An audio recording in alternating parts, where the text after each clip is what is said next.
What happened to one? What the hell happened to one? I mean, this is a live show. They're supposed to count me in. So I get 3, 2, and nobody says 1. Oh, by the way, good morning, everybody. Oh, my God. I mean, what the hell? I mean, you know, it's like a false start on a race. The one guy takes off. There's no way you're going to catch up. I'm your host, BKP. Good morning, North Georgia's only live online morning show. And if you did not figure out after that we are live, can't help you. Wait a minute. We got the numbers up there. Where's my glasses? Okay, there we go. Chief at FetcherNews.com. Chief at FetcherNews.com. 706-889-9700. That's the number if you want to text. Rose is in there waiting. Chief, email at Fetcher News, at FYNTV on Twitter, FYNTV Fetcher News on YouTube. That's our channel. Subscribe to it. Hit like. Facebook page, Instagram, whatever. What else could we possibly look? I like what's happening here at FYNTV, but people are getting in my space. I'm serious. Now, I think you've been here long enough. You know, I know, I really love Sam and everything. She's still here. But you've been here long enough to know that this is my stuff on my table. So I'm trying to get ready. She comes in. What are you doing with 5 coffee cups? It's just my stuff. Leave my stuff alone.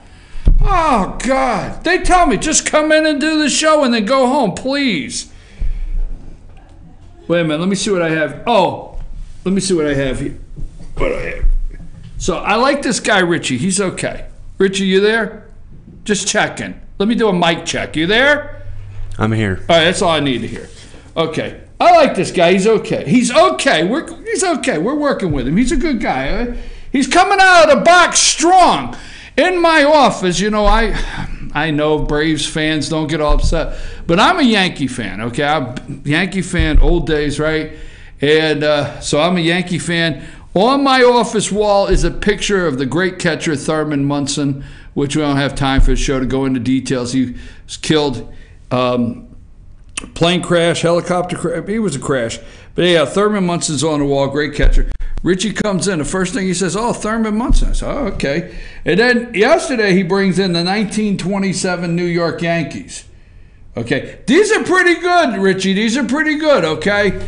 These are sin-forgiving things, okay? I didn't realize that was going to be taken off the wall in here. Well, it could go back, all right? I was trying to say something nice about you. The hell with it. It won't happen again. I promise it won't happen again.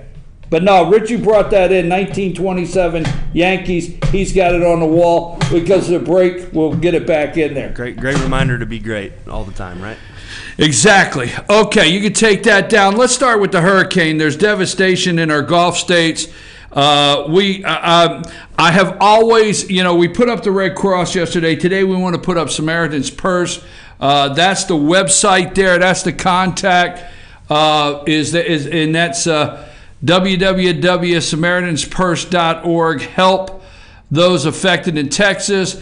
Franklin Graham. So today we're putting up Samaritan's Purse. Yesterday was the Red Cross. They do need your help. What I know about Samaritan's Purse, the Franklin Graham organization there, is they do go worldwide and for relief efforts and take teams and have a lot of resources that they pull from to go help in the devastation. So that's who we're at. Every break we go to, when we come back, we're going to be putting that up, Richie. Now, every day there's a direction. I want to say I appreciate it because Richie's been sending some morning bullet points. Take the mic out of my ear, bud. Richie's been doing some morning bullet points and keeping up with some things, and we've been going over the morning and what we're going to have happen. But, let me say this. We're going to get into the pardons. We're going to talk about that. But let me open up with this. We have devastation. This is how sad things are in this country. You have Americans suffering Millions, not just a couple 100,000. I mean, Houston's the fourth largest city in the United States, right? And that's off the top of my head. Fourth largest city Houston is. You have millions of people suffering, okay?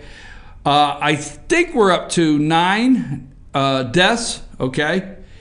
And 9 deaths, millions are suffering. And, the media can't find the Confederate flag flying like they did. And now they can't find the Confederate flag flying like they did in Charlottesville. They can't find the controversy they need because the Trump administration and the team on the ground are working in a cohesive unit, okay? We have governors, we have mayors, we have first responders, we had the head of FEMA. I forget his name, Richie. What's that guy's name again? I mean, we had it yesterday. I forgot. When you get it there, just throw it into the mic. We've got the head of FEMA actually doing a well-respected job, and the media doesn't know what to do with it. Seriously, they do not know what to do with this. Because isn't today, I think today is, if you look it up, what's his name, Richie? Brock Long. Okay. If you look at today, I think today is historically the day that Hurricane Katrina hit, okay? So the media cannot stand that they can't find something with Americans devastated. All right, you have, and we're gonna tear into this piece by piece. You have South Korea. You've got the little whack job, okay? We got our haircut whack job, okay? You got the little whack job, okay, that has lobbed an ICBM, intercontinental ballistic missile, over Japan. It's like, oh, look at the stars, mommy. No, that's not stars. That's a little whack job throwing a missile over the island, okay? So he throws, North Korea, he throws a ICBM over Japan, okay? Your president of the United States is on the phone last night with him for 40 minutes or whatever, all right? Then South Korea, now let's get this straight. The South Korean president is not exactly a right-winger, okay? He's a little lefty, all right? Not a little lefty, but he's a little to left, all right? He's wanting to work things out. He was wanting to find mutual ground that they can work with. All the above, okay? So let's get into the president of South Korea. What is his name, Richie? When you get his name, will you just spout it out? Now, this is the new president. He is not exactly, he is, what's his name? All right, the president of South Korea. Well, I don't know. But anyhow, they're not exactly interested in a confrontation with North Korea. But they dropped 8 bombs in the demilitarized zone. 8, right on the border. South Korea, not us. Not the United States. South Korea drops 8 bombs a couple hours ago. We'll get into that. All right? On the border there of North Korea to show strength and that they're not playing games. Today may be a very crucial day in American history and in the world. Could be. I mean, got a guy launching a missile over Japan. You got the South Korean government, dropping 8 missiles on the border to show force. All right? You've got devastation from Hurricane Harvey in the Gulf, where we have millions of Americans. Absolutely millions of Americans. Devastation, death, all right, destruction. But I'm so happy the media is focused on whether Donald Trump wanted to build a Trump Tower in Moscow. I'm happy. Richie, you know what? You sent me notes this morning. And when you sent me some notes, I thought it was really funny because I'm sitting here and Richie, there's something wrong with both of us that we watch MSNBC. We got problems, man. We got problems, all right? And I know we're trying to keep up with the enemy, okay? I understand where we're going with that. But I'm sitting there at 6 o'clock. I always watch. Oh, I hate to do it. But Morning Joe, and I'm count the time. I really do. I count the time on how long into the show before they switch gears and go into Trump takedown, okay? Let's go into full force Trump takedown and continue our efforts full steam ahead to disqualify our president of the United States. Folks, North Korea and South Korea and the missile and the ICBM, Hurricane Harvey. So I come in this morning and I counted the time. It was really funny. I counted the time. How long, right? MSNBC switched. They gave the American people, they gave the devastation 6 minutes. So I come in and Richie sends me his show notes and he says, more fake news. MSNBC Morning Joe led off with Houston with a full 6 minutes, and then it was straight to Russia. They gave the devastation about 6 minutes. It was worth about 6 minutes. And they went right into Russia and the fact that Trump knows was going to build a Trump Tower in Russia.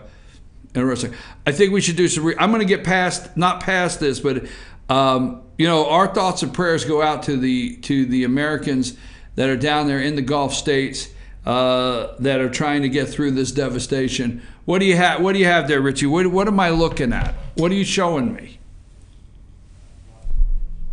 I can't hear you. You don't have your mic up. What? That's rock star Joe Scarborough. Oh, is it? Oh, Richie, you can't do that. He's a musician now. I don't know if you knew that. I know. He's got the Lyle Lovett hair, and I know, but you know what they say down south is, man, that man's been up there just too long. No, you didn't say that. You didn't say that. All right. So the devastation. Now today the president's going to visit. So I think he should wait one more day, but I can't tell the president what to do. President of the United States, I think he should wait one more day, okay, before he visits. But if it's the right time, it's the right time. He's going to tour some of the devastation, meet with some first responders, meet with the people on the ground that's in charge. So I think it'll be a great visit. It's a morale booster. He tells people he appreciates them, appreciates their hard work, appreciates what they're doing.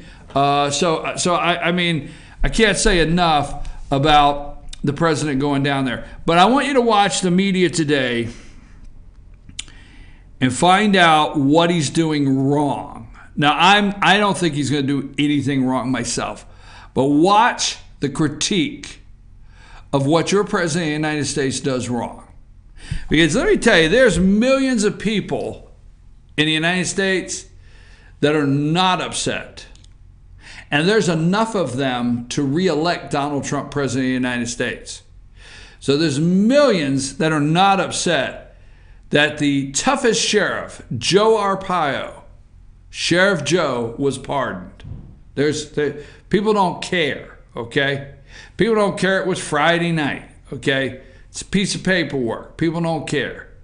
People care if they could go after the president, they would, and they can't. Because on the ground, during this disaster, for millions of Americans, the Trump administration has, they have a grip on it.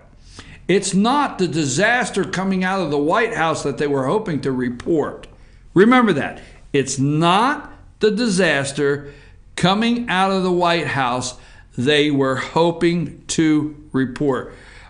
Richie, you got your notes here. Do you want to read? Why I Love the South? If you want to read that, you can do that. You've got a note there. If you give me the high sign, you want to read that. I'll just say I'll throw the picture up right here. You know who that is right there? I can't see it all the way across from here. This is what they call the Cajun Navy. Oh, I got you. And just that,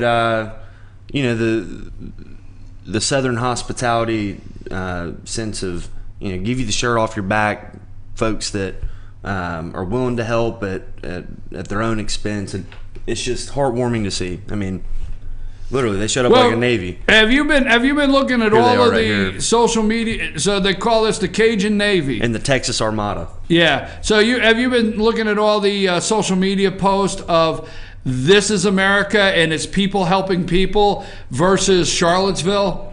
I have seen some of it. Yeah, there's a lot of posts out there that this is America, folks. Somebody sent me like 6 pictures yesterday like this, saying this is the American people. And, what are you doing there? And, and I will say this, okay? The media, I know sometimes how I sound, but they really, coming off Charlottesville, they had you believing. Now, not that you did, but their attempt to have you to believe that we as Americans were so, put that picture back up of the Cajun Navy. Put that back up. Is that the one you had? All right. Folks, it does. Yeah, right there. No, I want that one right there. Okay, let me just say something before we go to break. I guarantee before these people went out in their boat to help Americans, there was no litmus test. There was no pro-life, pro-choice test. I guarantee it. I guarantee you there was no test of Democrat, or you voted for Hillary, and I'm not even going to make a joke on this one, okay? There was no like, well, you voted for Hillary. Can't get in the lifeboat. I'm not saying that in a joking way. I guarantee everybody that got on these boats, I guarantee the first responders, I guarantee even your president of the United States, all the way from the top, nobody is doing a litmus test. Nobody is asking anybody if they're gay. I swear, I'm just going to say it, right? Nobody's asking anybody if they're members of the KKK. Nobody's asking anybody if they voted for Hillary. Nobody. I mean, there's only like 4 people I wouldn't save. I know that's mean.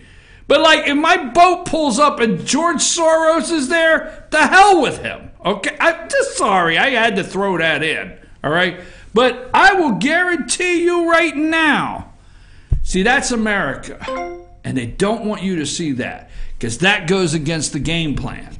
And if you don't think there's a game plan, you're badly mistaken.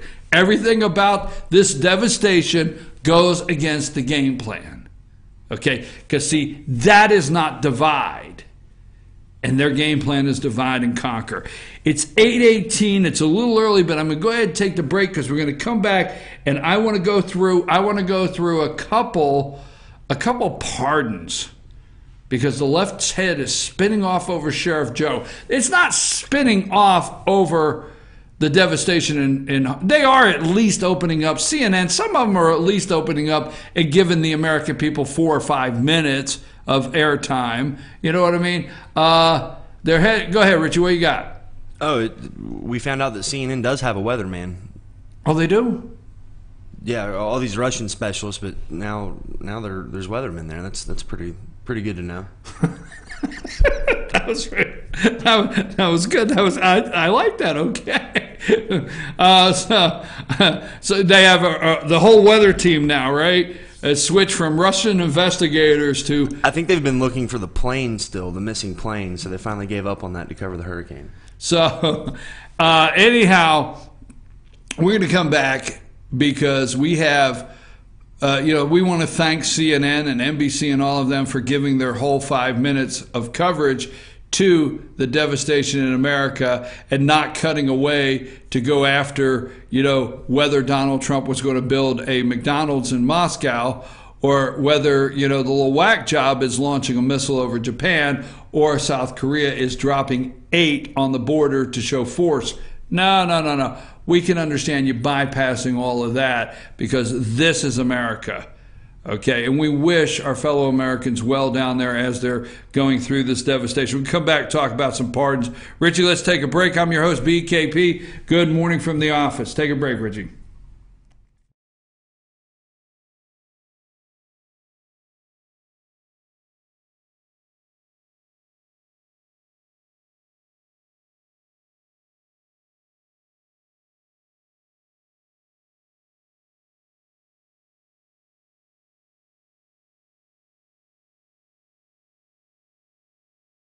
box of truffles, especially if that box of truffles is in a blizzard. This is all my favorite truffles. Fudge, caramel, and peanut butter. It's like a surprise in every bite. I bet you're full of surprises. Actually, I'm full of chicken strips. Just had my break. You're cute. Still got it. The new Triple Truffle Blizzard Treat with fudge, peanut butter, and caramel truffles. Welcome to Dairy Queen. Enjoy a $1 Misty Slush and more.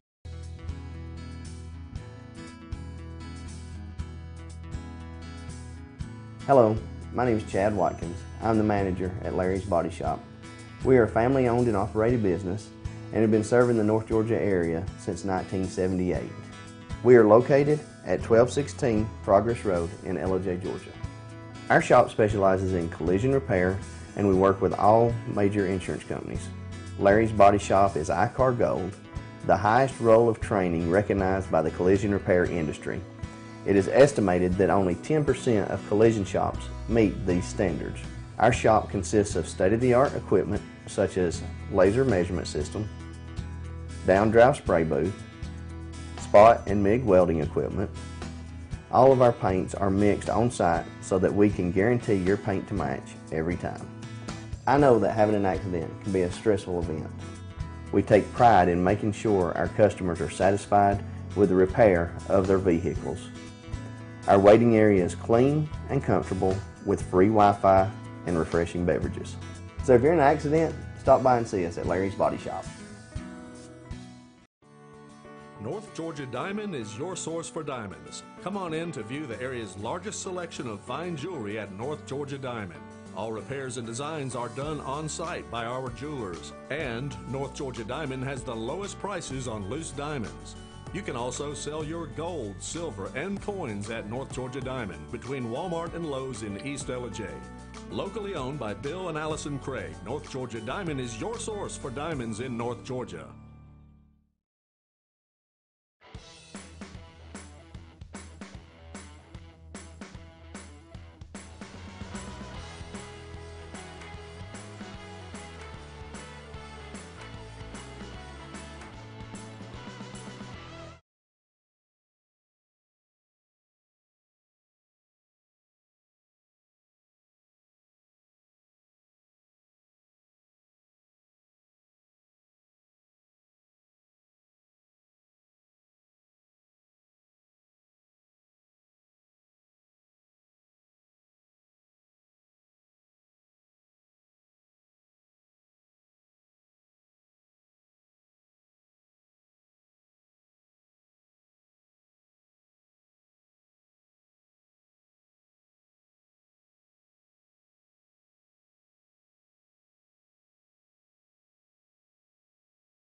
Okay, folks, I'm prepared this time because I actually got the one.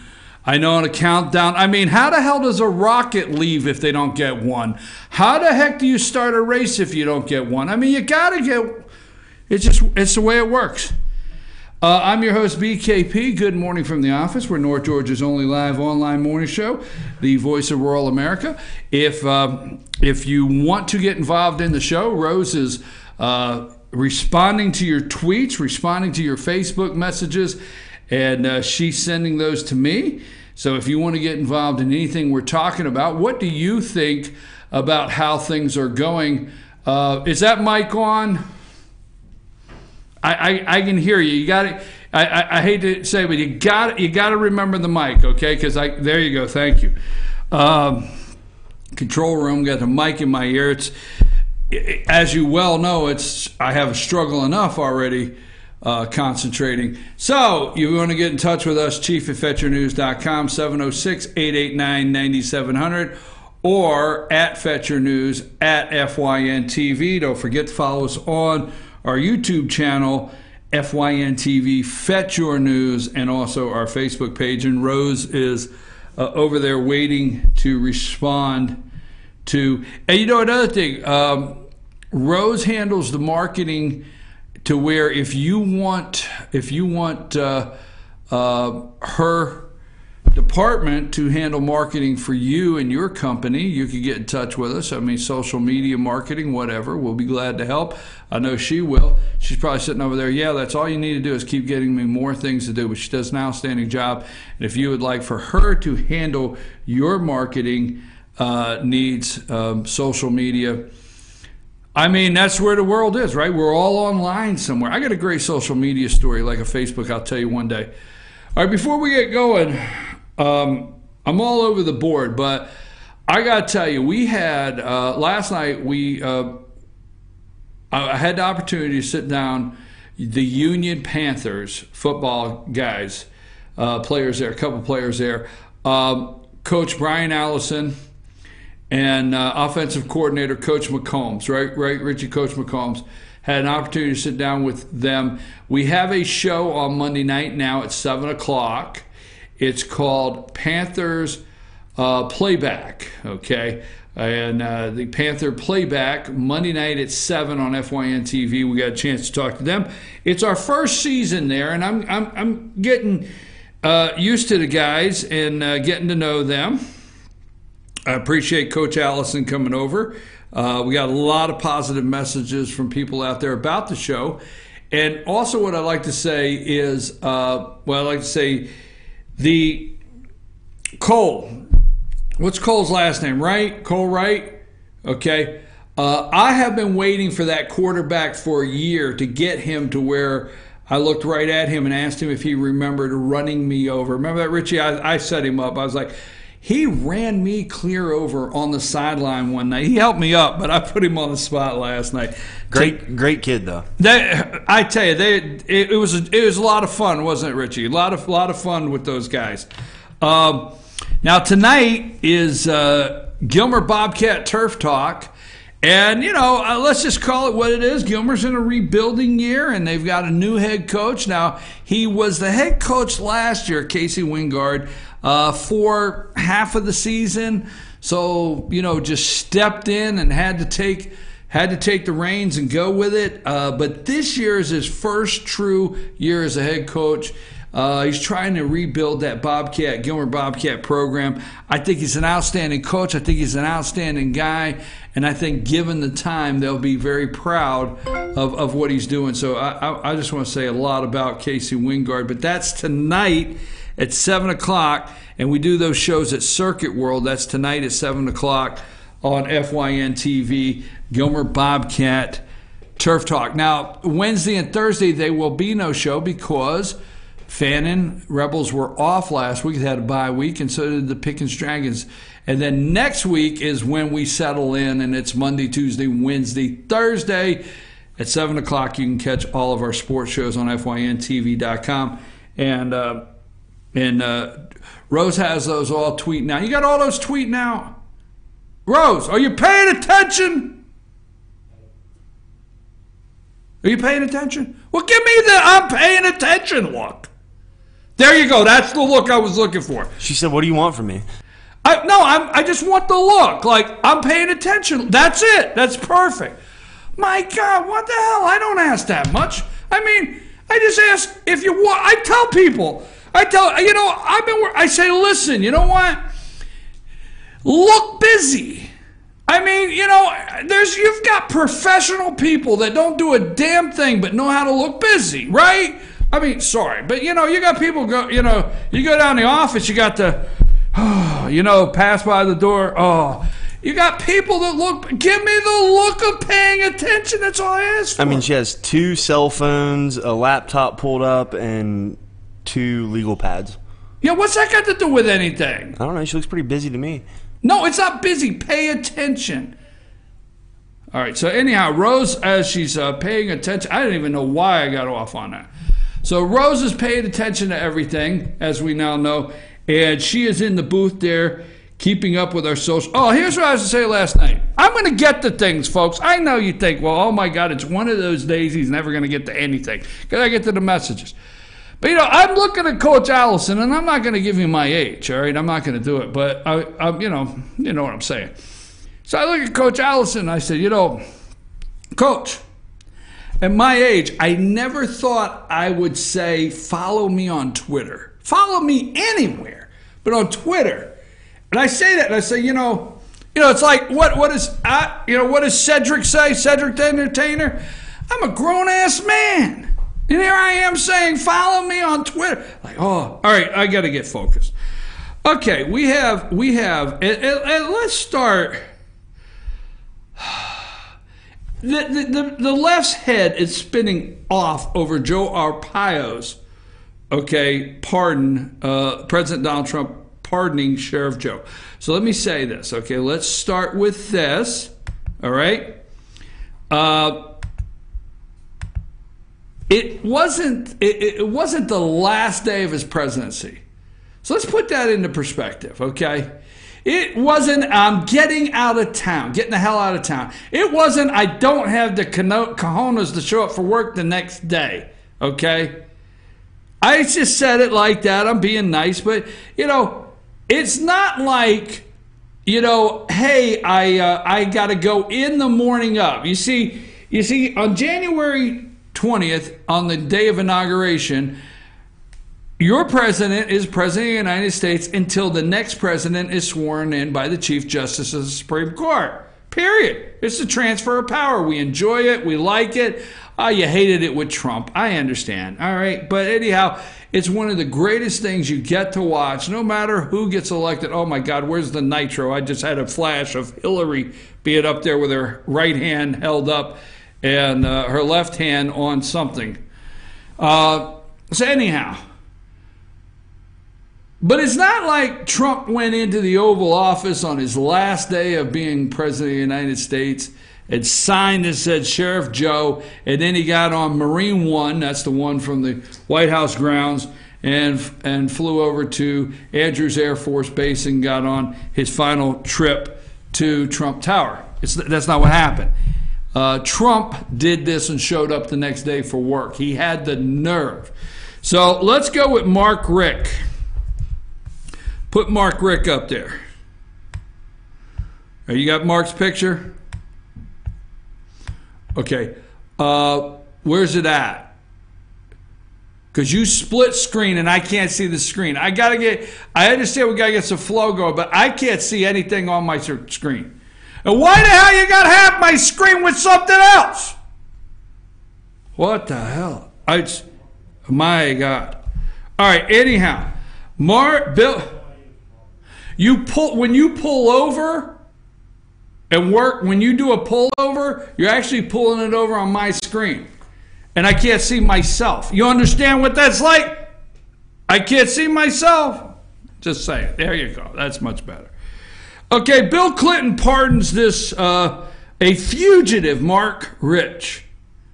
Okay? And this guy here, 15 years ago, this story was written on January 17th, 2016. 15 years ago this month, on January 20th, 2001, his last day in office, Bill Clinton issued a pardon for international fugitive Marc Rich. It would become perhaps the most condemned official act of the Clintons' political career. Monica Lewinsky, that wasn't as condemned. And this is last day, so why not hold this? The New York Times editorial called it a shocking abuse of presidential power. It seems like just yesterday, the New York Times editorial board actually may have written something in a different direction. Called it a shocking abuse of presidential power. But see, I thought that's what President Trump has done. The unusual Clinton-friendly New Republic noted it often mentioned as Exhibit A the Clintonian sliminess. Okay, Congressman Barney Frank, remember Barney Frank, gay congressman, Massachusetts. His boyfriend was running a prostitute ring out of Barney's apartment, but he's down in D.C., so he doesn't know a gay prostitute ring is going on in his apartment. I think, isn't that the story, right? Okay, but anyhow, Congressman Barney Frank added, it was a real betrayal by the Clinton by Bill Clinton, of all who had been strongly supportive of him, to do something this unjustified, it was contemptuous. Now, you see, here the media, now let me wrap this up, because I want to wrap this up a different way. I always like to go a different way, as you well know, okay? Here the media, all right? Now, Trump pardoned Sheriff Joe, but Trump gives everybody plenty of time, right? Plenty of time. Trump gives everybody plenty of time to criticize him. I mean the Republicans, right? So all the media is out there today. Republicans, Paul Ryan's going after him. This Republican, that Republican. But see, these Democrats that condemned Bill Clinton, there was no news. Bill was gone. He was out of there. There was no media to say every single day what an abuse of power this was.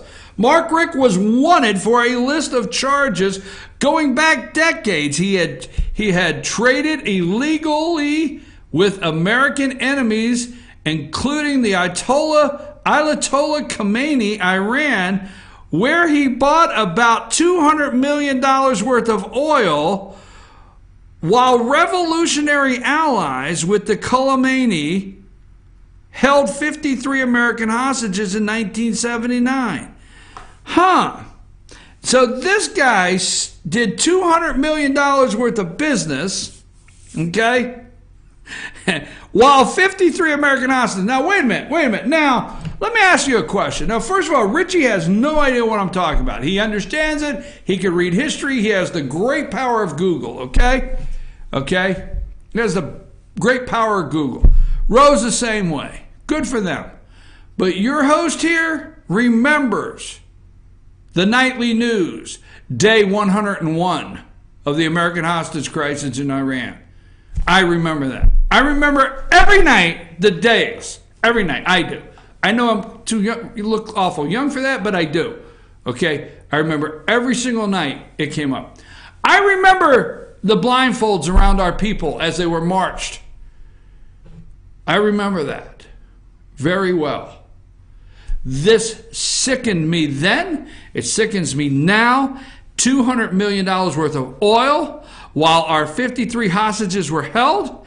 And this no good son of a gun, Bill Clinton, pardoned him on the last day. And I guess it just turned around. Rich made a large part of his wealth, approximately $2 billion between 1979 and 1994, selling oil, okay, to regimes in South Africa which faced a UN embargo. He dealt with Gaddafi, Libya. The list goes on. It's sickening. But then again, didn't a couple million, just a couple, maybe 100, fall into Hillary's hands somewhere? What you got, Richie? Remember on right before the 2016 election, the FBI released from their quote-unquote vault information regarding the case, and according to USA Today, I got a clip here. Rich, who died in 2013, was a financier, yada yada yada. His ex-wife, Denise Rich, was a wealthy Democratic donor who made a $450,000 donation to Clinton's presidential library and more than $100,000 to Hillary Clinton's Senate campaign. Right, okay. So, yeah, $400,000 and $100,000. Then he gets pardoned. And the list goes on. So, I mean, 400,000. I said million. I apologize. Everything's millions. I mean, what the hell? We spent $1 trillion on an Afghan war. I mean, what's $100 million? So these nice little checks show up at the presidential library in Clinton's Senate run. He gets pardoned. Okay. The only reason I'm going with that is Sheriff Joe is the bad guy in this. Now let's go to the next one, and these are a couple that were brought up yesterday. Let's go to the next one. Susan Rosenberg. Okay. Now there's so many articles you can start, and what I do is I go to different articles and I read, and then I decide which one best describes in a different way of what I want to look at, or I get what I want to look at. Here she is. She's being taken in. This is the day she's being taken in, Susan Rosenberg. So I started looking, and I came across her Wikipedia page. Susan Lisa Rosenberg, born 1955, is a far-left terrorist. Wait a minute. Antifa, Charlottesville, Berkeley. Okay, I just want. I'm sorry, I got sidetracked. Is a far-left terrorist. Now, you're going to love this one. Author and self-described advocate for social justice and prisoners' rights. Rosenberg was active in many radical movements in the 70s. After living as a fugitive for 2 years, she was arrested with an accomplice, Timothy Bloch, in 1984 while unloading 740 pounds of dynamite. And I'm telling you, this is not a damn Bugs Bunny cartoon, all right? I mean, I'm serious. This is not, I'm sorry, man, all right? Unloading 740 pounds of dynamite and weapons from a car in a storage locker in Cherry Hill, New Jersey. She had also been sought as an accomplice in a 1979 prison escape of Shiruk, I don't know, Asada Shiruk, I don't know. She was accused but never tried or convicted for driving the getaway. She was accused but never tried or convicted for driving the getaway car in a Brinks armored robbery in 1981, in which 2 police officers and an armored car guard were killed. Rosenberg was sentenced to 58 years in prison on weapons and explosive charges. She spent 16 years in prison, during which she became a poet. Oh, hell, my God. She's a poet and she didn't know it. And she was running dynamite. I have to scratch my head. I just do. I just wonder what, where she became a poet, an author, and an AIDS activist. Oh, this is all making sense now. She's turned from a possible accomplice of killing police officers, Brinks armored car robbery, the explosives, the whole 740 pound, dynamite and weapons. I can see this, her turn in her life.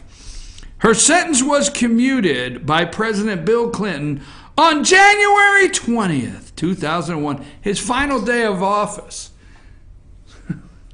A terrorist, Marc Rich. Now, if we get into Obama, this is a 2-hour show of how many terrorists he let go, drug dealers he let out. This left-leaning, wacky lady terrorist, this is a January 20. You see, here's the thing that cracks me up, and I'm going to take a quick break because I want to come back and do the last one in the video, and this is going to be the same segment, Richie, pardons. But what I really enjoy is these guys do this, and they don't have the nerve to show up for work the next day. No, they don't have the nerve. But President Donald Trump has the nerve to show up for work the next day.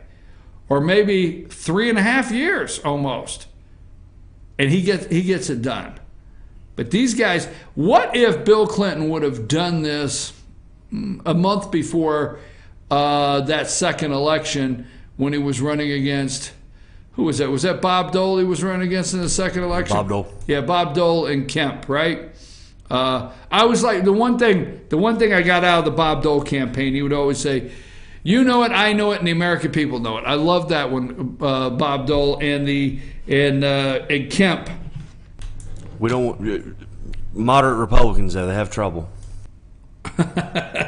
So anyhow, those are the 2 that didn't show up. I will take a break. We're going to come back with one more with Obama. And then we're going to play President Trump's response yesterday to, that's how we're going to close this segment up. we're going to play President Trump's response to yesterday at the news conference saying, I thought you might ask me that. So I will do one more, and then I'll let the President of the United States really bring it home on this whole pardon issue, which I'm going to tell you, American people don't care. All right? I'm your host, BKP. Richie, take a break.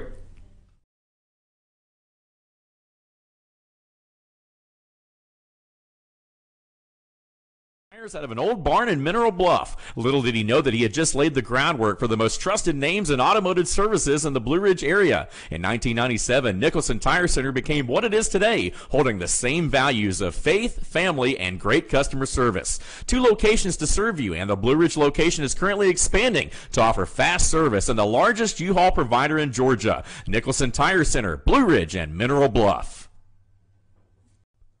Broken Bull, located in beautiful downtown Blue Ridge at Sycamore Crossing, is locally owned and operated. Our Simply Noel selection is the largest around. We have a great selection of unique clothing and several lines to choose from for men and women. We carry a beautiful variety of handmade jewelry from Blessed Be and others. All kinds of gifts, starting to carry shoes this fall as well. Come visit us on your next trip to Blue Ridge. We can't wait to meet you at Broken Bull, located in downtown Blue Ridge.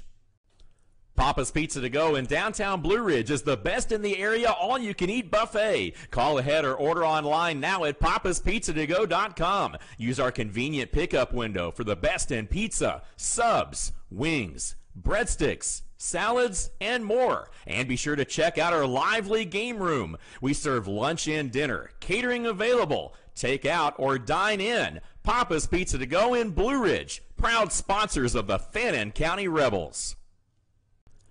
Be sure to check out New Blue Home and Gift, located in beautiful downtown Blue Ridge at Sycamore Crossing.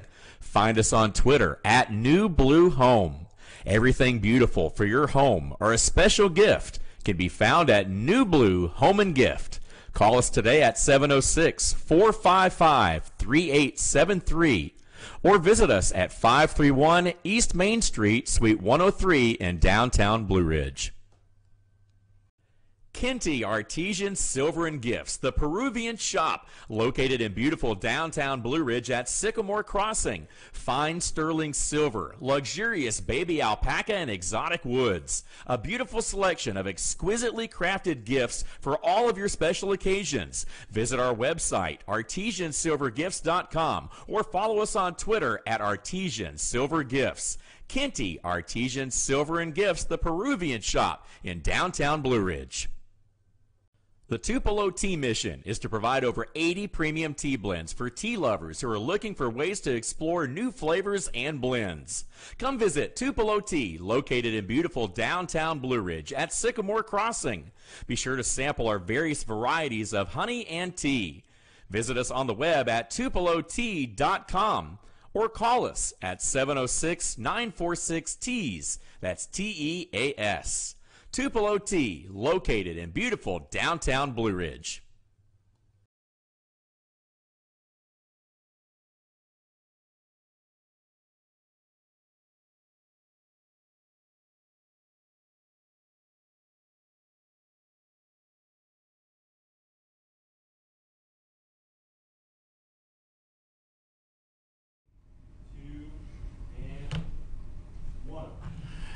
And we're back, folks. I'm your host, BKP. Good morning from the office, North Georgia's only live online morning show. The President of the United States, Donald Trump, has tweeted out leaving now for Texas.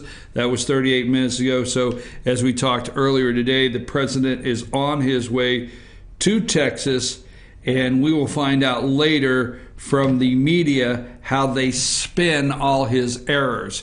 And there's the most recent tweets he has up there. Richie, thanks for posting that. So that's your most recent. And you know what? I can't say enough. I mean, this is working, and we got some big things happening. You do not want to. You want to get on our social media list for. Yeah, we got to get on the social media list because we have some big announcements coming this week. We have some really big announcements. There's a lot of teamwork happening here, a lot of people behind the scenes making some things happen. Okay, so I appreciate that. Rose keeps up with the Trump tweets, so we could be, and that's why, folks, they don't like me. They don't. This is why they don't like you. They don't. Don't get confused. I don't want to get down a road, but leave that up there a minute. Every friggin' time the Republicans think somebody likes them, that's why you don't understand it. And I don't say it to be mean. I don't say it to be anything at all. But I don't get up. If Republicans would take my attitude, as bad as it is, if they would take my attitude, okay, I don't get up and come in here and get concerned on who likes me. I know that how that sounds. It's like, wait a minute, I don't know where I'm not concerned. I don't get up and say, well, I don't have Kleenexes because somebody says they don't like me. I don't have Kleenexes going around because somebody says they disagree with me. It just doesn't bother me. It doesn't at all. If the Republicans would show up in the morning and not care who likes them, I'm serious. I don't care if you like me or not. I'm not here to see if you like me. I'm here to do the job.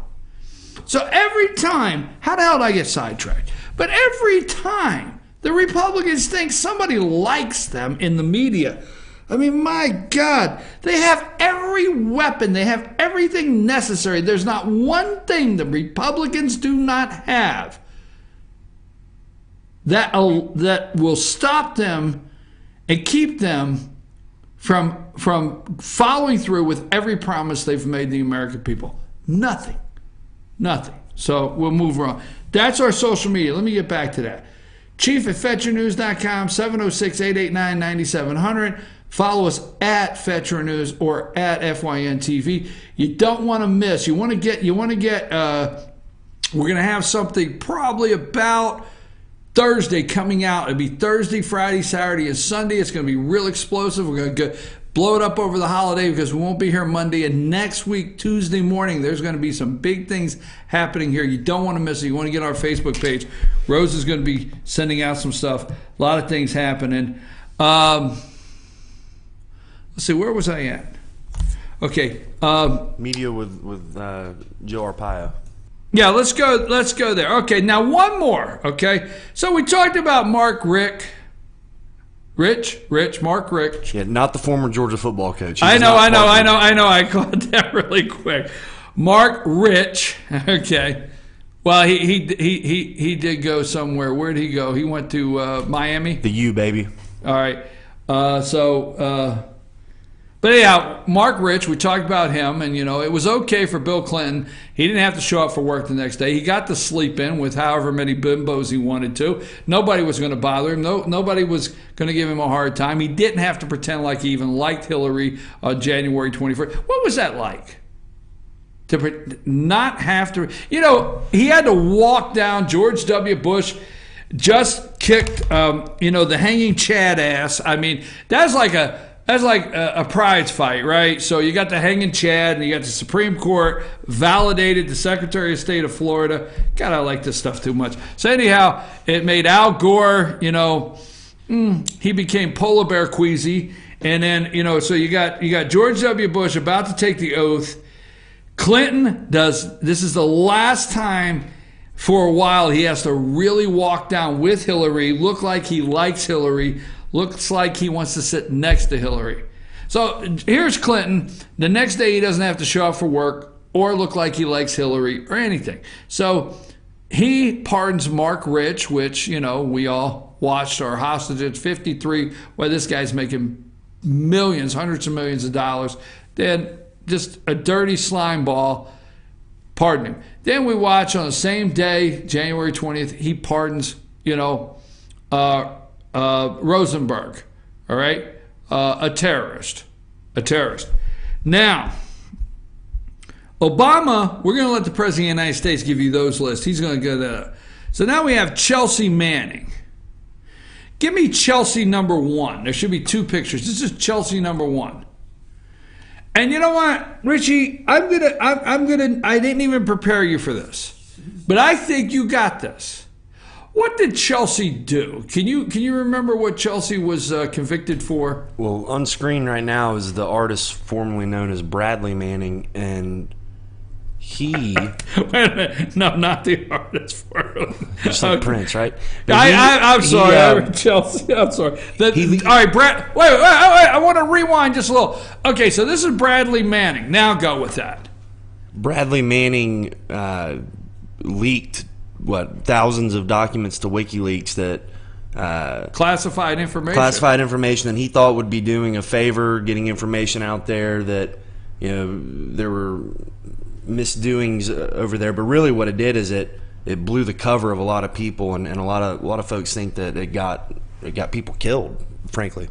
So this guy's responsible, Bradley Manning, while he's in uniform. Bradley Manning, while he's in uniform, he goes, "What you got? You got some?" Oh, but the left loves him, but they hate WikiLeaks. But they like WikiLeaks when it involves this. That's all I got. Okay, so Bradley Manning there. He has he's in uniform, and he leaks all of these pages of documents classified to WikiLeaks, and it is suspected that the results of those leaks, classified information, resulted in deaths. Many feel that in some of the intelligence circles that what he did resulted in Americans being killed. So anyhow, so he goes to Leavenworth. I think it's Leavenworth, right? And he heads over to Leavenworth, and his Wikipedia page now is Chelsea Manning. You got Chelsea? Okay. Go ahead and put Chelsea up there. Here's the big reveal. Oh, that's scary. Oh, my God. And go back to Bradley. Bradley, Chelsea. And you wonder why we're spending hundreds of thousands, maybe millions and millions of dollars on a study on whether Bradley could serve in the military or Chelsea, or maybe both at the same time. We are out there, folks. Chelsea Elizabeth Manning, born Bradley Edward Manning, December 17th, is a former United States Army soldier who was convicted by a court-martial in July 2013 of violations of Espionage Act. Let's see, Espionage Act. I got to look into that. And other offenses after disclosing to WikiLeaks nearly 750,000 classified or unclassified but sensitive military diplomatic documents. Manning was sentenced to 35 years. I'll give it to liberals, though. They know how to spin an issue around to make it about this rather than the espionage. You know what I mean? Right. They're experts at that. Manning was sentenced 35 years in confinement in August 2013, and pursuant to a commentation by President Obama, was released on May 17, 2017. Well, I tell you what. But Sheriff Joe, and we're going to wrap up in a minute with Sheriff Joe. So yesterday, John Roberts asked a question. I kind of like Roberts' question. I don't see anything wrong with Roberts' question. I think he framed it properly. But the President of the United States decided to say, you know what, I'm going to just tell you. And this is not my words. I'm going to tell you, I was prepared. He pulls the paper out of the lapel pocket, doesn't he? It's really good because he pulls the paper out of the lapel. Yeah, let's talk about that. So roll the tape, as they say in Hollywood, Richie. Mr. President, thank you so much. President Niinistö, I have a question for you as well, but if I could start with President Trump. In the middle of Hurricane Harvey hitting on Friday night, you chose to pardon former Sheriff Joe Arpaio. I wonder if you could tell us what was behind your thinking for issuing a pardon for the sheriff, and as well, what do you say to your critics, even some in your own party, who say it was the wrong thing to do? Well, a lot of people think it was the right thing to do, John. And actually, in the middle of a hurricane, even though it was a Friday evening, I assumed the ratings would be far higher than they would be normally. You know, the hurricane was just starting. And I put it out that I had pardoned, as we say, Sheriff Joe. He's done a great job for the people of Arizona. He's very strong on borders, very strong on illegal immigration. He is loved in Arizona. I thought he was treated unbelievably unfairly when they came down with their big decision to go get him right before the election voting started, as you know, and he lost in a fairly close election. He would have won the election, but they just hammered him just before the election. I thought that was a very, very unfair thing to do. When I mentioned him the other night, you saw the massive crowd we had. The people went crazy when I said, what do you think of Sheriff Joe, or something to that effect. The place went absolutely crazy when I was in Arizona last week.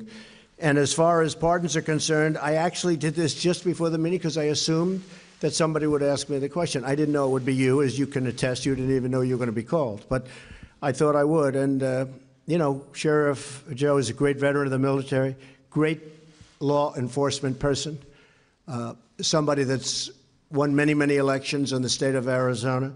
But I wanted to look at some of the other people that were pardoned over the years. And if you look at, as an example, President Clinton pardoned Marc Rich, who was charged with crimes going back decades, including illegally buying oil from Iran while it held 53 American hostages, wasn't allowed to do that, selling to the enemies of the United States. He was pardoned after his wife donated hundreds of thousands of dollars to the Clintons. Then you have dangerous criminals. President Clinton pardoned Susan Rosenberg, a member of the weathered underground, charged as part of a bank robbery that led to a guard and 2 police officers being killed. Drug dealers. President Clinton commuted the sentence of Carlos Vignali, a central player in a cocaine ring that stretched from California to Minnesota. Criminal leaker. You've heard the word leaker?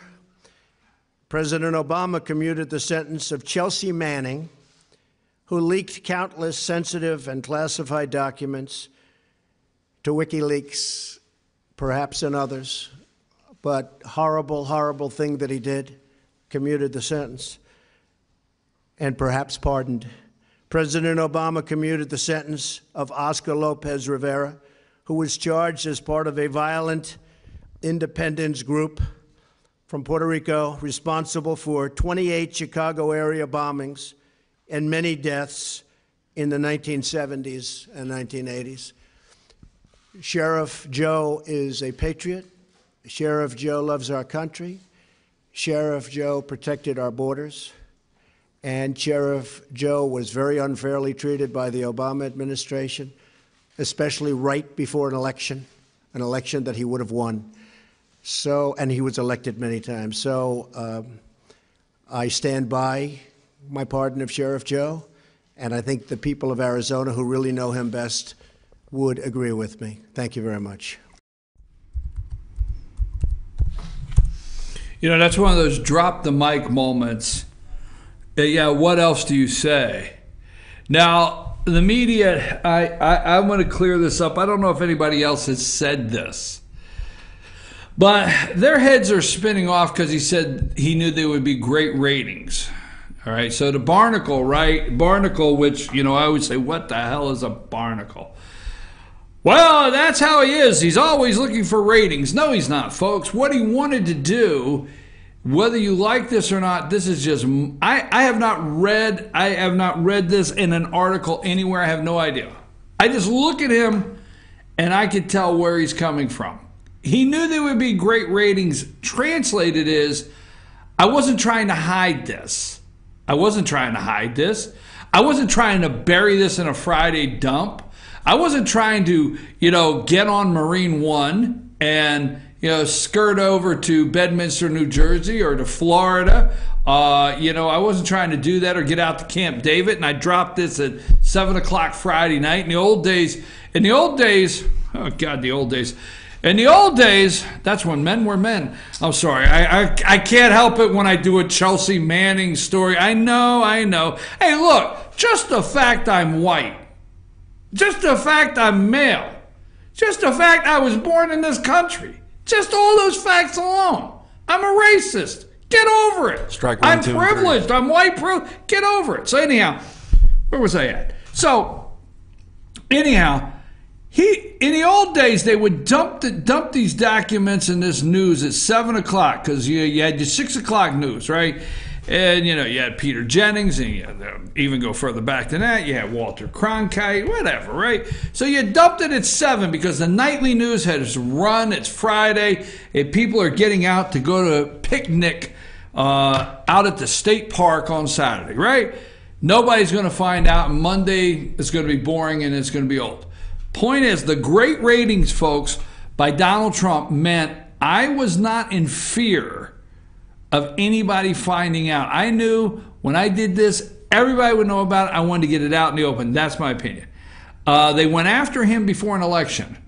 So the Obama administration went after a candidate before an election. The president says, they really went after this guy before an election that he should have won.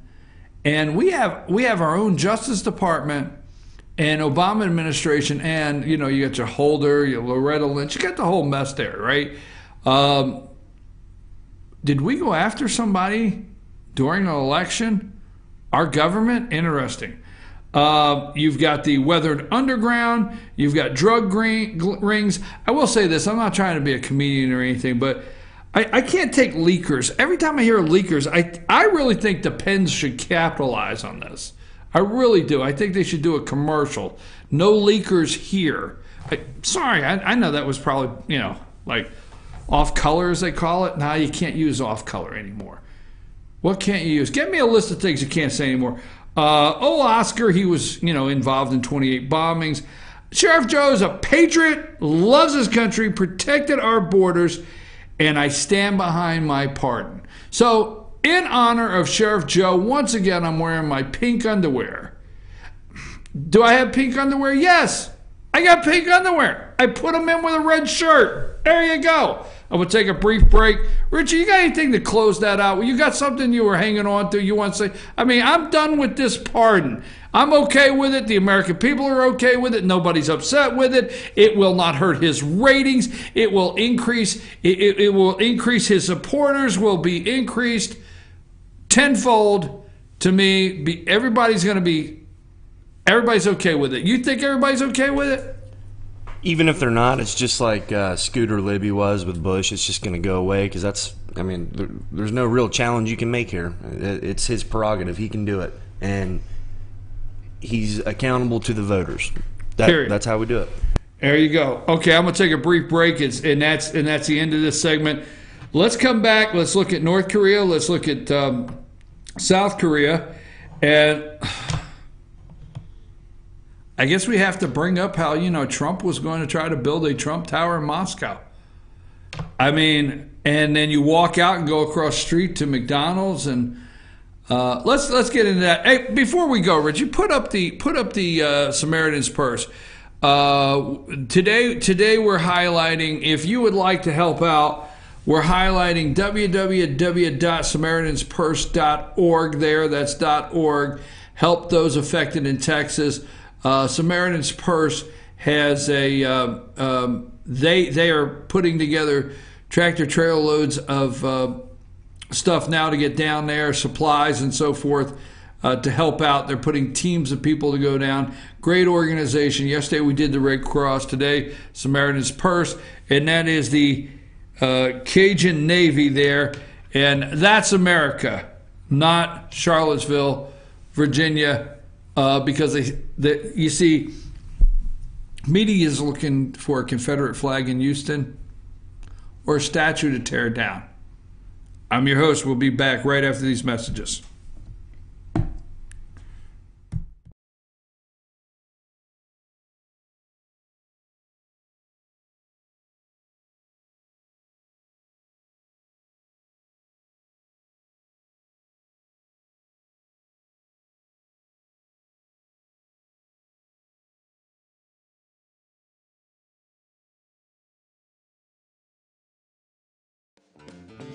Ace is your healthful place for paint and home goods, tools, outdoor living, and lawn equipment. But did you know Ace Hardware of Blue Ridge is a little bit more? We have hunting rifles and accessories for your next hunting trip. We have Amish furniture imported directly from Ohio. And we have Ace Custom Woodworks for all your custom wood project needs, from cabinets to artwork. Ace Hardware of Blue Ridge. We have your new house in stock. Circuit World, brand name merchandise at unbelievably low prices. Furniture, appliances, and electronics. Circuit World is locally owned and operated, serving the tri-state area. Circuit World has highly trained professionals to help. Visit your hometown Circuit World today. 3 locations in Georgia: Ellijay, Blue Ridge, and Blairsville, Franklin, and Murphy, North Carolina. No credit checks, so let Circuit World deliver to you today.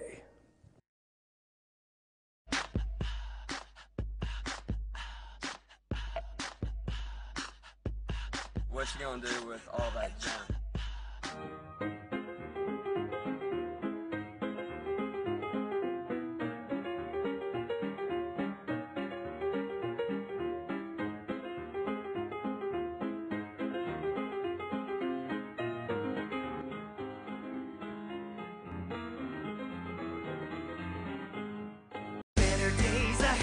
Days Chevrolet in Jasper is dropping the hammer. Over $11,000 off MSRP on new Silverados. Just look what we've done to the price on this new LT Crew Cab. Save over $11,000 and pay just $32,500. And Days Chevy is dropping the hammer in a big way on all new Chevy Malibus. Save over $6,500 and pay just $17,900. The savings are real and they're big at Days Chevrolet in Jasper. Better days ahead, Days Chevrolet. Find new roads. Hi, I'm Rhonda the Mattress Lady, and this is my husband Gary, owners of Mattress Overstocked in Ellijay next to Walmart. And we want to earn your business. From the time you walk in our door to the time we deliver your new mattress to your door, you will see the difference. Our selection and prices are the best in North Georgia, and customer service is our top priority. So y'all come on in and let us help you find the right mattress at the right price. That's Mattress Overstocked in Ellijay next to Walmart.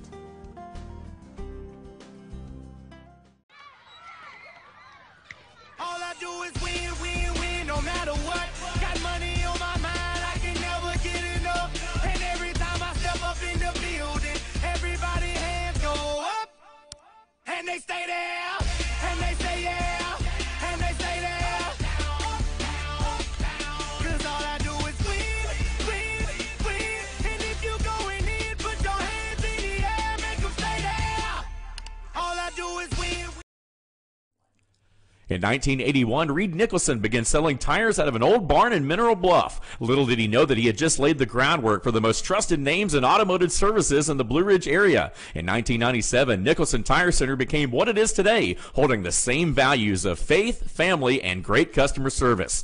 2 locations to serve you, and the Blue Ridge location is currently expanding to offer fast service and the largest U-Haul provider in Georgia. Nicholson Tire Center, Blue Ridge, and Mineral Bluff.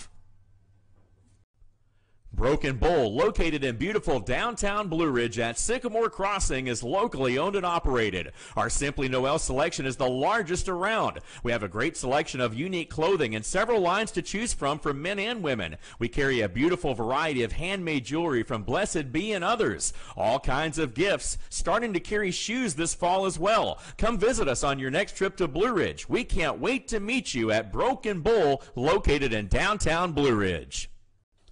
Papa's Pizza to Go in downtown Blue Ridge is the best in the area all-you-can-eat buffet. Call ahead or order online now at papaspizzatogo.com. Use our convenient pickup window for the best in pizza, subs, wings, breadsticks, salads, and more. And be sure to check out our lively game room. We serve lunch and dinner, catering available, take out or dine in. Papa's Pizza to Go in Blue Ridge, proud sponsors of the Fannin County Rebels. Be sure to check out New Blue Home and Gift, located in beautiful downtown Blue Ridge at Sycamore Crossing. Find us on Twitter at New Blue Home. Everything beautiful for your home or a special gift can be found at New Blue Home and Gift. Call us today at 706-455-3873 or visit us at 531 East Main Street, Suite 103 in downtown Blue Ridge. Kinty Artesian Silver and Gifts, the Peruvian shop, located in beautiful downtown Blue Ridge at Sycamore Crossing. Fine sterling silver, luxurious baby alpaca and exotic woods. A beautiful selection of exquisitely crafted gifts for all of your special occasions. Visit our website, artesiansilvergifts.com, or follow us on Twitter at artesiansilvergifts. Kinty Artesian Silver and Gifts, the Peruvian shop in downtown Blue Ridge. The Tupelo Tea Mission is to provide over 80 premium tea blends for tea lovers who are looking for ways to explore new flavors and blends. Come visit Tupelo Tea, located in beautiful downtown Blue Ridge at Sycamore Crossing. Be sure to sample our various varieties of honey and tea. Visit us on the web at tupelotea.com or call us at 706-946-TEAS. That's TEAS. Tupelo Tea, located in beautiful downtown Blue Ridge.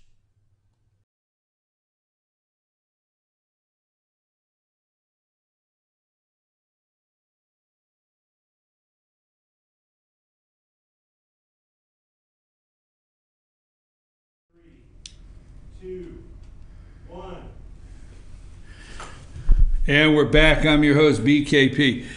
All right. We've got a couple things. We got some things. First of all,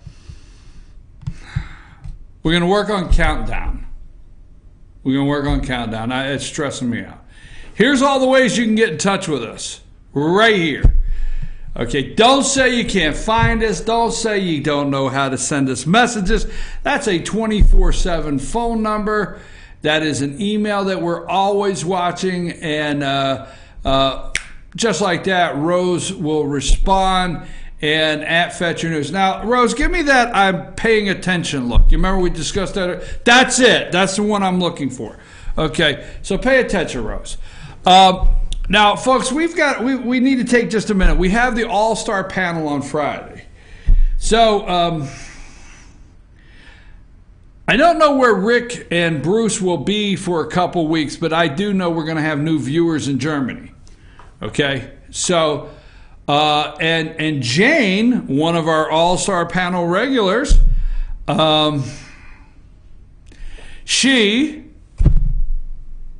is running for Blue Ridge City Council. So Rick is going to be gone. Bruce is going to be gone. Jane's running for City Council. Joeen's camping. Are you still paying attention, Rose? Because actually, this is what's about to happen. Okay, we need to put out, and I want it every day. I want to build a backlog of all-star political panel guests for the panel. Okay.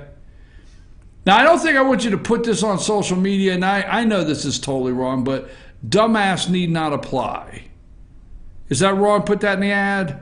That would be wrong. Okay, so we won't do that. We won't do that. I just said it. We won't do it, all right? There's the look of paying attention, and there's the look of disapproval. I have two different looks in the room over there. Okay, Richie, you could be on the All-Star panel because it's either you or Sam on Friday, and I know Sam doesn't want to be in the All-Star panel. So we do the All-Star panel. Maybe you could set in, okay? You good with that? Are you paying attention? Yeah, I think we make that work. Okay. But we have to, all jokes aside, if you want to join the All-Star panel, look for this. Rose, let's get us some tweets out. Let's get some social media. Put us a little card together that says join the All-Star political panel on Friday with BKP. And don't think people aren't watching. I mean, Rick is a star. He goes over to Ingles, and he's in the bakery department. He's over there, and he's squeezing the fresh bread. And a lady comes up and says, "Oh, you're Rick. You're on the All-Star panel on Friday." I'm serious. I mean, seriously. So we got all that, Rose? And you know which direction we want to go with that? Give me the look of approval now. There you go. I need the look of paying attention. I need the look of dissatisfied with what I'm saying. And then I need the look of approval. Okay, so that's happening. You want to be part of the All-Star panel on Fridays. Every Friday at 9 o'clock, we do about 45 minutes. And we talk about, here's the thing, you don't have to agree with me. I'm serious, you don't have to agree, but we have to have a good discussion. And we do about 45 minutes of the topics of the week. So obviously the president will be high on the list there. That's topics of the week. So that's the All-Star panel. Now today is Tuesday. Oh, I'm sorry. You're wondering now it's because it's a little late. Well, we've decided today to put up the website for Samaritan's Purse. You go right on there and you can click on how to help with the hurricane relief. That's Samaritan's Purse. We've picked that today. So don't hesitate if you want to figure out how to help. I like Franklin Graham. We're putting this Hurricane Harvey relief, SamaritansPurse.org, www.SamaritansPurse. Help those that are affected in Texas. So you can click on there. I know we glossed right over 8:30. I apologize. You're like, it's Tuesday. What happened? Carla had a meeting. It's really a heck of a time to tell you at 9:21, right? That Carla had a meeting at this morning about some upcoming events, so she couldn't be here. So I know Carla's Corner is supposed to be Tuesday at 8:30, so we missed out on that. Let's see what else do I have. So, all right, we're not doing any Blue Ridge news today because I'm working on a couple news stories for Blue Ridge, and you know you can only say Johnny so many times, and we're going to back away from that for a day because we're working on something. You got something, Richie? How about Antifa? Well, you want to talk about Antifa? I have a clip from Tucker Carlson last night. Okay, is it about the Berkeley? Yeah, can you? Yeah, go ahead. No, go ahead. I'm with you on that. I mean, and actually, it was a journalist that said the only time he felt in fear or attacked was by Antifa. It wasn't by the other protesters, right? Right, and I thought Tucker teed it up pretty well. And honestly, though, you called this, I don't know, maybe 2 weeks ago. When is it time to, I think you asked when does the time come where we label them a terrorist group? Roll the tape. We'll go ahead and go with this. The left has made another appearance in Berkeley, California. A planned anti-Marxism rally on Sunday was canceled because of fears of left-wing violence. Those fears turned out to be justified. Thousands of marchers showed up. Thanks to the presence of Antifa anarchists, things got violent very fast. Watch.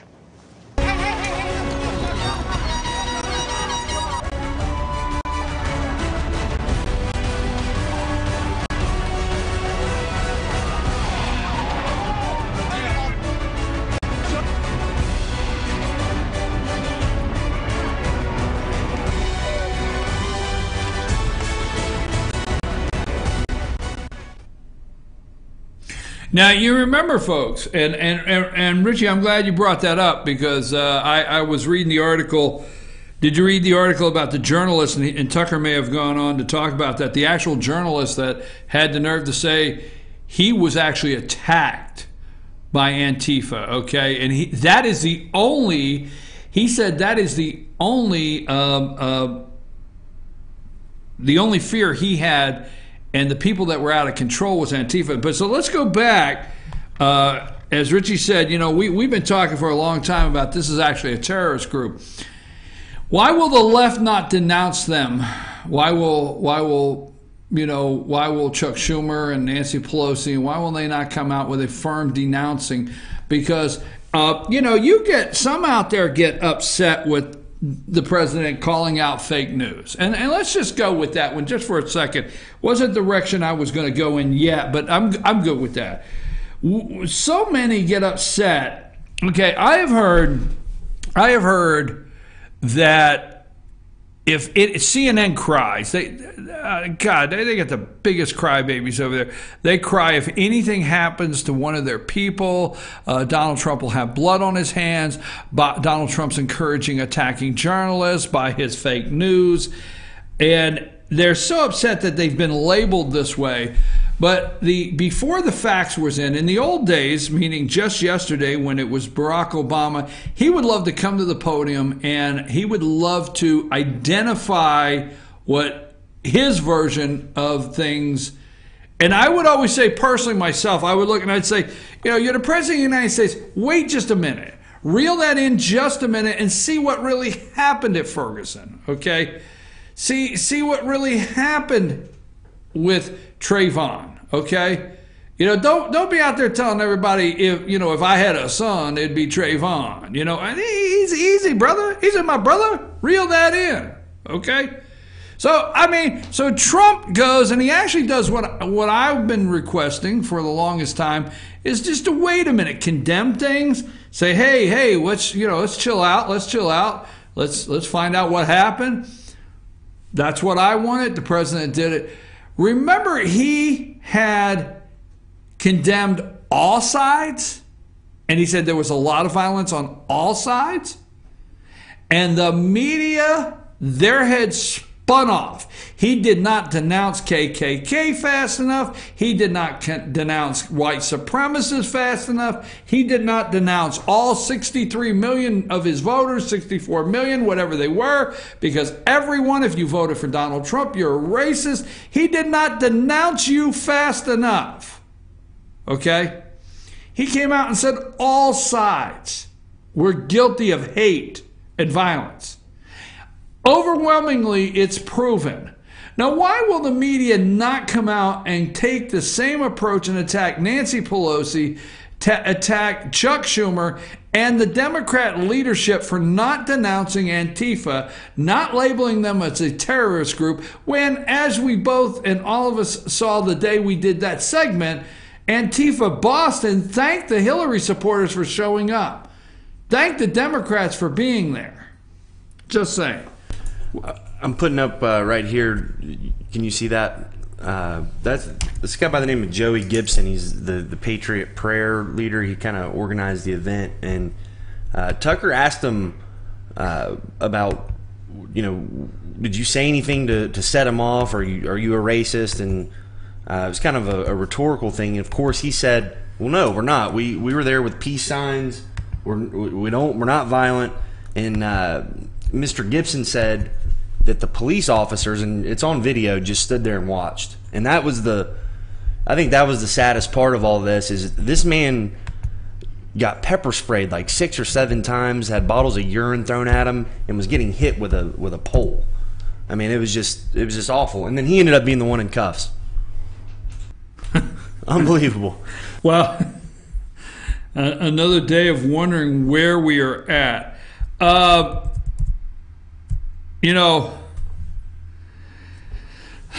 Let me go to a couple things I want to make sure that we hit on, because it's very important. Because I hope, I tell you what, folks, I hope for all of us, and no exaggeration, that this can get resolved in a peaceful manner.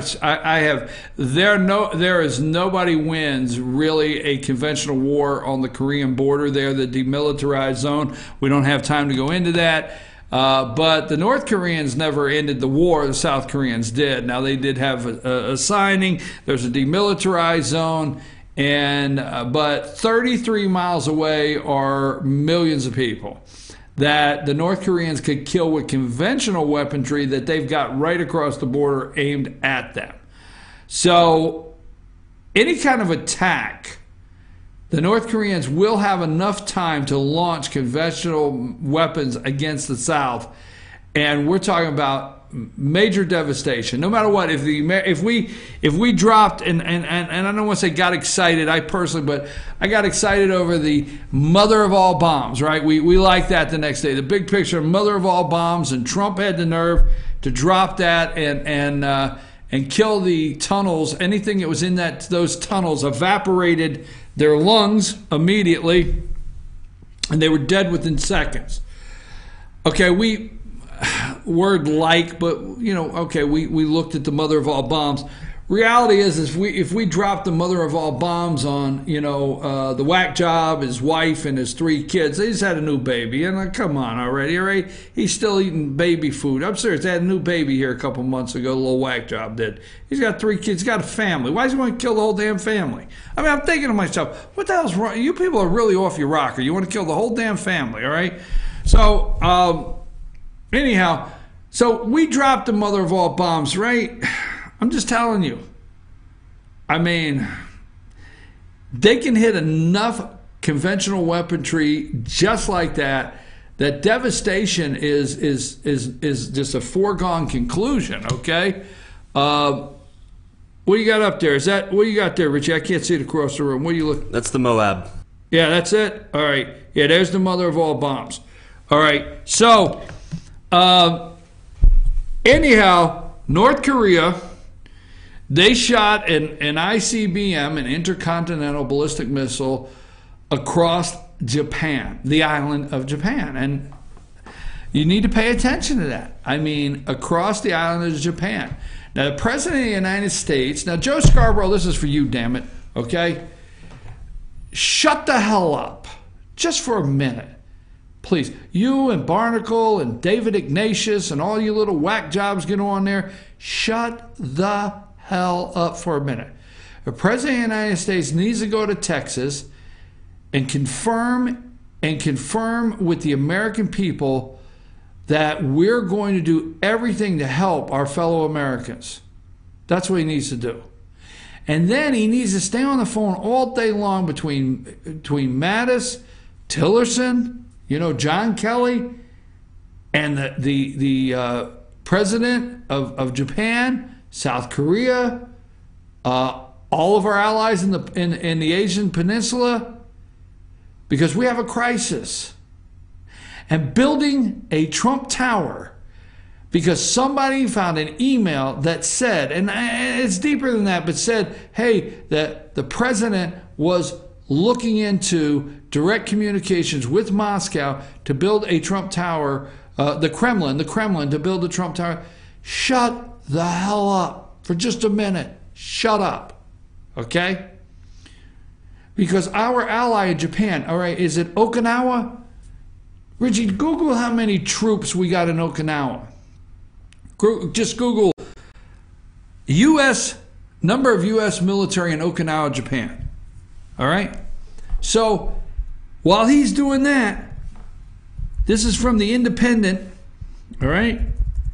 And South Korea military this morning, folks, has dropped 8 heavy bombs near its border with the North Korea to show what you got. In all of Japan, we have 50,000 military, 40,000 family members, and another 5,500 civilians. So, oh, by the way, Joe 100K. Scarborough, those would be Americans. American families. Okay? Thousands. And the little whack job just threw a missile over them. Okay? So maybe if we put it in a perspective for you, Joe, that it's not Japan that you may not care about. It's not that it's our ally. Let's use the number 50,000 troops, Joe. I mean, really, you people need to get a grip. I mean, somebody, somehow, when are you going to get some sort of grip? So South Korea military has dropped 8 heavy bombs near its border, okay, with the North in a show of what local media called overwhelming force following Pyongyang's latest missile test. President Moon, how do you pronounce that? I don't know how to do it. Ordered the strike by 4 F-15K fighter bombers at the firing range in the country's east to display strength, capability to punish North Korea if it were to attack. Okay? So, I mean, Moon Jae-in. Good, thank you. Can't say any more than that. The test of an intermediate range ballistic missile okay, that flew over Japan's northern, I don't know how to say it, Hakka Island, I don't know how to say that, was condemned by Tokyo as an unprecedented, serious, and grave threat. We have a crisis on our hands. Now, you know, I did the segment several months ago. It's on our website. It's called 24 Years of Failed Policy with North Korea. All right? And we have a serious crisis because no one wins a conventional war. A conventional war can't be won there right now. The buildup on the border, 33 miles, folks. 33 miles are millions. If we had 50,000, what do we got in North Korea? We've got 100 and some. Don't we have 100 and some thousand over there? South Korea. I mean, you got a couple 100,000 just military, right? Don't we have a couple 100,000? Maybe close. I don't know. But you got 50 over in Japan. I don't know what we have in South Korea. Let's say it's another 50. We have a buildup there that a conventional weapons 33 miles from a border could kill millions. What, 20 million people? So I don't know. I guess I'm just asking Joe to shut the hell up for a minute. We have Americans suffering in the Gulf. I know you didn't do that. I know. Did you put Barnacle up? I mean, we're 20 minutes from getting out. And you know Barnacle just sends me over the edge. I said, what the hell's a Barnacle? That's a foreign policy expert right there, though. He knows. Richie, man, it's only Tuesday. I mean, things were going so well with you and I, man. Foreign policy expert. I'm a foreign policy. Where's my sign? Remember? I should be. I tell you what. Where is my tag? My foreign policy tag. We got a call. Sam didn't tell you? No. We got a call from a producer up there at Rockefeller Center at NBC, and they said that Mike Barnacle and the guy Richard Haas wanted to say that you are not a foreign policy expert, and you're not allowed to say that. Listen to the experts, and then they hung up on me. Then they hung up on you. And there you go, folks. I attempted to be a foreign policy expert. I mean, you know, I'm a know-it-all foreign policy expert. I need that back tomorrow. I can talk about these all day long. To answer your question, though, it looks like we have about 40,000 troops in South Korea. So we're close to 100 between the two, right? Yeah. Yeah. Plus another, what, 70,000 some odd civilians, spouses, children, that kind of thing. Right, exactly. Okay, folks, before we get out this morning for the next 20 minutes, now, the media, the corporatocracy, left-leaning, Fox News, Fox is with them, they have this another bombshell report that from the New York Times, that Trump, during the campaign, there were talks of a Trump Tower in Moscow. You know, the thing that shocks me every day is, let me tell you what the media is not used to. Okay? I pause because I want to bring this home because you and I understand this. And there's days when you may get upset with me because I discuss things we understand. But it's real simple. The media does not know anything about the business itself, the people that are on these shows. Because, see, they are used to covering candidates that come from the establishment. I mean, the RNC has given us the establishment candidate. They're used to covering, 16 senators or 16 House of Representatives or governors or whatever. They're used to politicians going to the next level. There's a couple things I think we should end. I don't think there should be a such thing called your political career. Okay, I just don't think political and career should go together.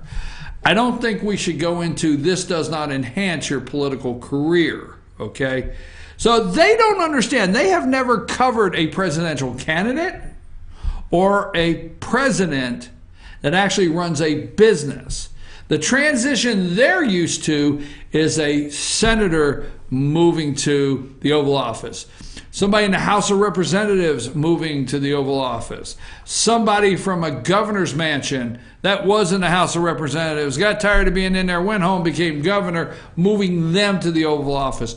They have no knowledge whatsoever of a businessman or someone in business moving into the Oval Office. That's why they can't handle this. You see, if Jeb Bush would have won the primary, okay, there would have been no scrutiny during the general election on Jeb Bush's business actions as far as, well, while Jeb is running for office, he's still trying to build that big hotel down there in the Caribbean with 19 investors.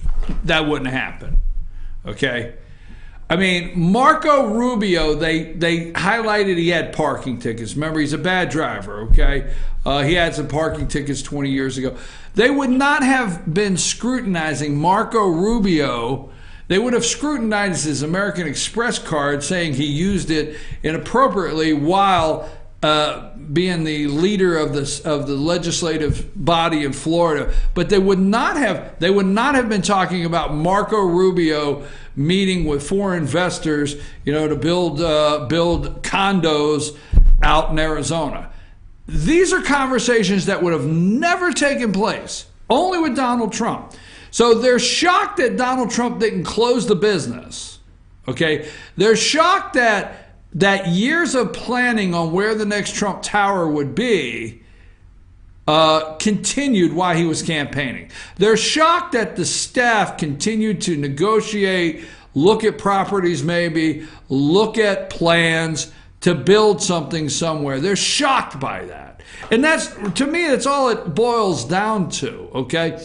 Now, what I'd like to do is I would like to do a little research on every American corporation or individual doing business in Russia. Nowhere else, Russia. Because Russia has rules. I mean, we're the ones that say, the rest of the world's not like us for the most part. We're the ones that say, hey, yeah, run into Manhattan and buy the Empire State Building. It's yours. Keep it, okay? No. A lot of countries do not allow you to just come into their country, purchase things without going through the government knowing you're in their country. I'm not taking up for Russia, but that's the way they play the game. That's the way they do it. So I'm not for sure. I'm just saying off the top of my head, I think there's a strong possibility that if you want to go to Russia today and open a bicycle company and you want to sell bicycles, Schwinns, you want to sell a Schwinn on the corner, all right? I got a feeling you might have to fill out some paperwork that goes through the Kremlin, which goes through your background, which goes through who you are, and you probably from a foreign country have to get permission. I don't know. I don't think you can just fly over there on the next red eye and drop down in the USSR. Well, that's not the USSR anymore, right? I got to do the Beatles song, right?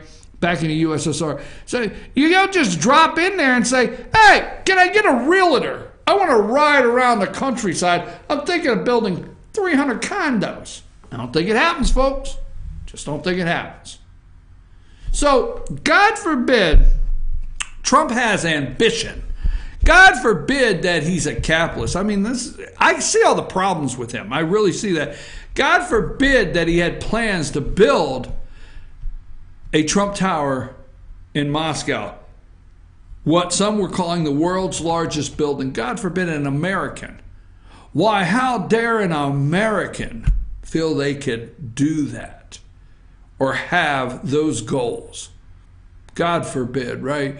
I'd like to do a little research on every American corporation operating in Russia today, every American individual that has a business in Russia today and has business interests today, and I'd like for you to see all the red tape that's probably going on. So while the devastation of the hurricane and we have a very bad situation there with North Korea, that it's a crisis, okay? We have the media with this bombshell. You know, I'm going to just give you this, okay? And I listen to MSNBC for different reasons, okay? And I know sometimes you don't like it when I call it the enemy of the state, but they are the enemy of the state. And you know, when you have people sitting around saying, and I picked it, what we have learned at this point. What the hell have you learned? What we know now. What the hell do you know now? I mean, you see, I don't want to ruin your breakfast. I don't want to ruin your day. Just listen to them one morning at 6 a.m. And I'm not encouraging people to, you know, watch a certain channel. I don't do that. But just listen one morning at 6, and you get a Mike Barnacle or Haas. Okay. What we are learning every day, what we are learning. What the hell have you learned? What we know now. I mean, after this, what we know now. I mean, this Russian investigation is really coming home to dawn. What? What? Really?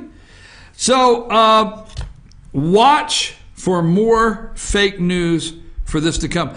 I tell you every day, the American people don't care, folks. They don't care. They don't care. Well, you can't put all American people. I can't see across the room. I like when you put stuff up, but I got to know what is this? Well, those are your friends at MSNBC. Richie, come on, man. I mean, you know, you are pushing the envelope. First, you tell me that they call and say I can't be a foreign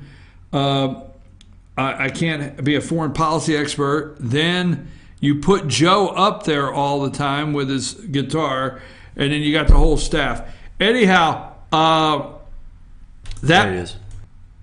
Rockstar Joe. That being said, folks, people don't care. I say America. Well, it's not right because you've got, you know, California and you've got New York City. Yeah. Okay, all right. I'm telling you, in rural America, which won the last election, will win the next election, do not care. Let me tell you what they got. I got a couple minutes. I got one more story I really want to work on. I'm going to come out of the box with this because this is the gift that keeps on giving, because as arrogant as it sounds, I really know the story inside and out, the next one. And when we get the next one, Richie, we can't reveal no sources. Just I want to put that out there, okay? You'll see where I'm going with this. You'll understand real quick, okay?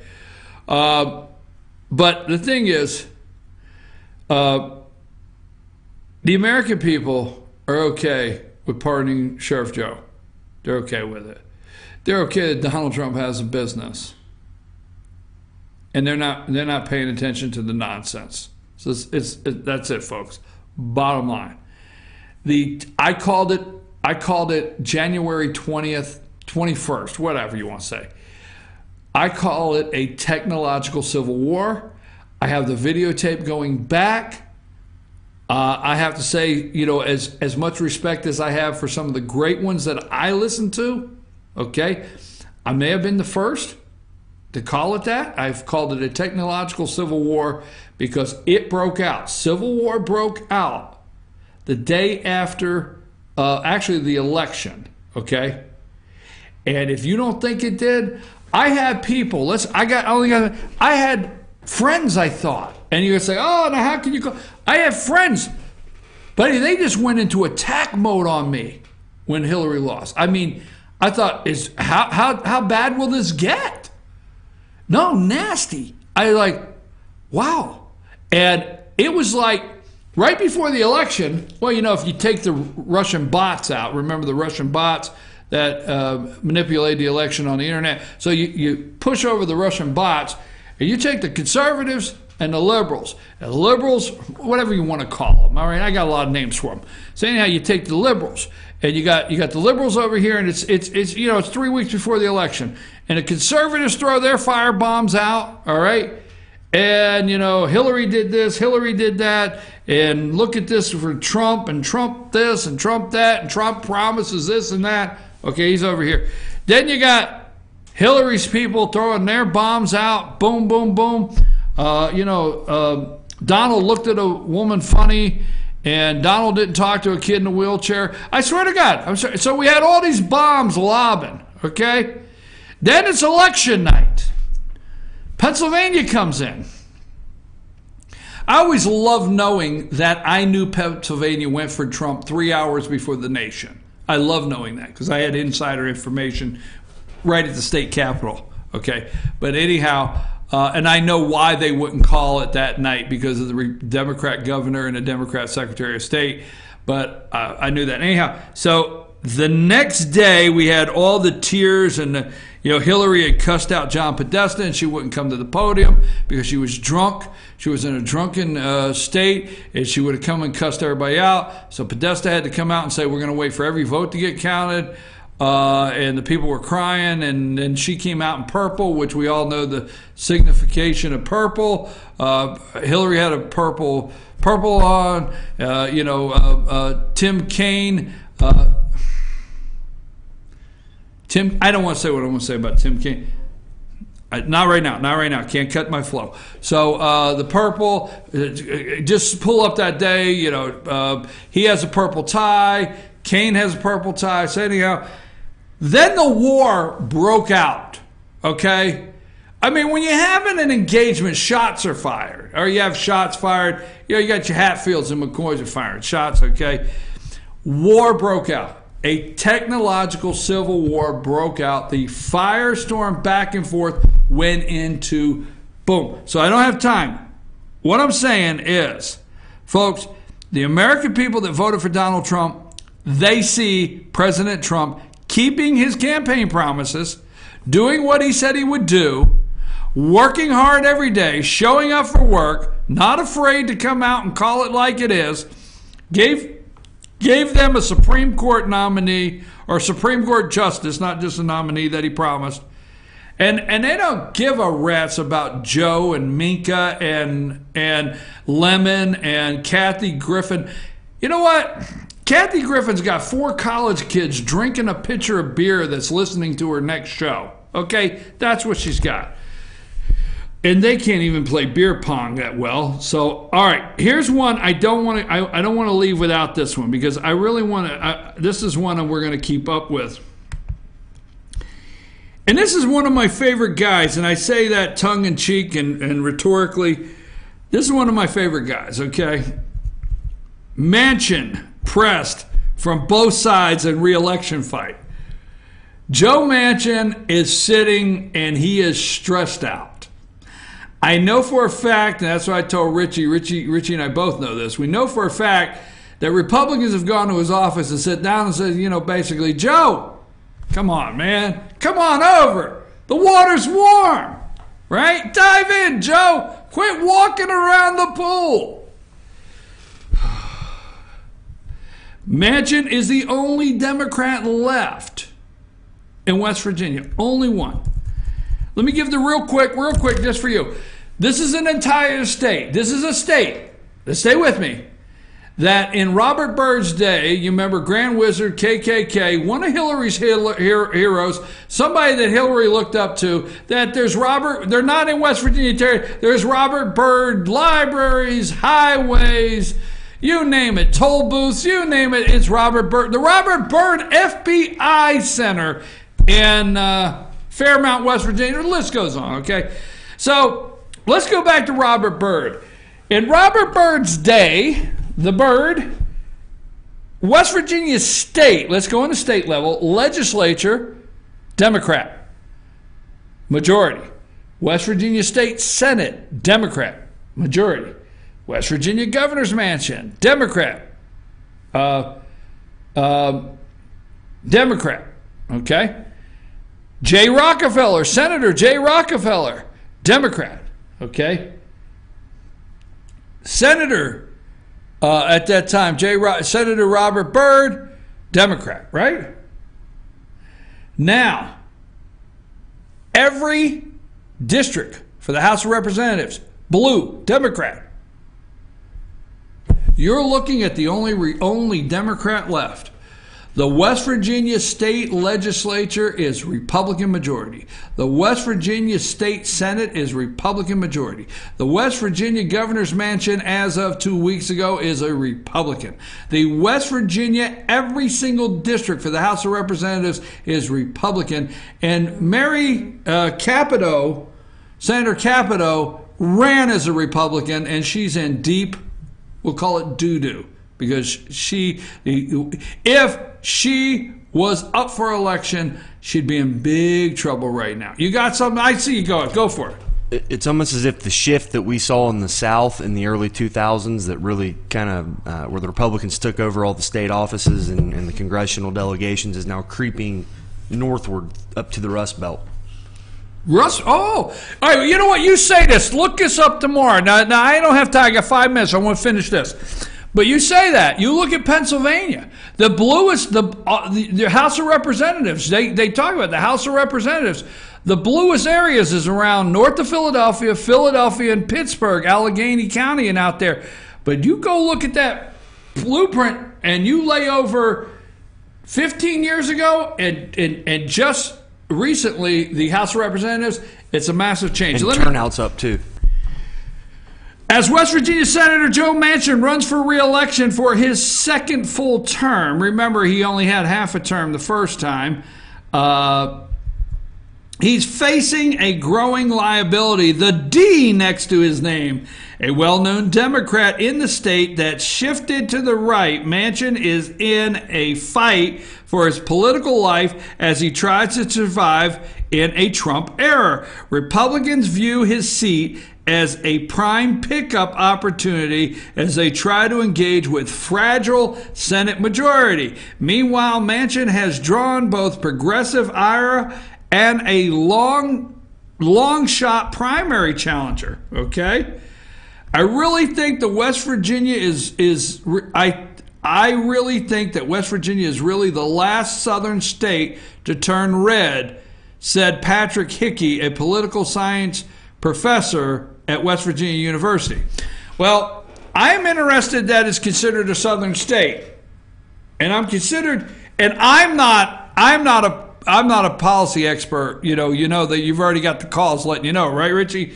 So I'm interested that Patrick says the last southern state. Okay, I'm okay with that. We'll call it a southern state. We'll take you. You're welcome. Come on in. All right.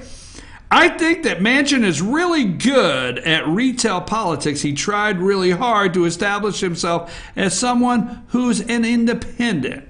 The West Virginia Democrat is trying to walk an increasingly narrow path as that he has him in the center of Washington's biggest fights drawing fire. Joe Manchin